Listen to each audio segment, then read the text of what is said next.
Sa Malabang, Lanao del Sur, sugatan ng isang 22 anyos na payong-payong driver matapos masabugan ng granada na umano'y inihagis ng mga hindi pa nakikilalang suspect habang dumaraan sa isang barangay road sa Curahab.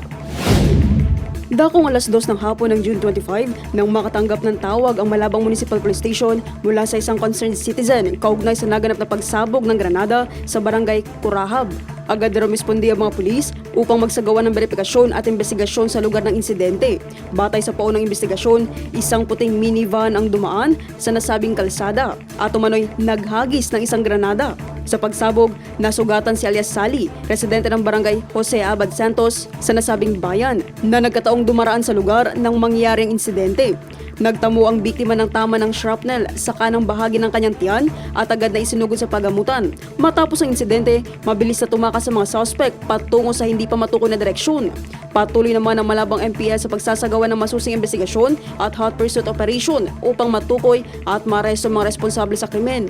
Nakipag-ugnayan na rin ang mga otoridad sa mga karatig na himpilan ng pulisya para sa pagsasagawa ng drug debt operations.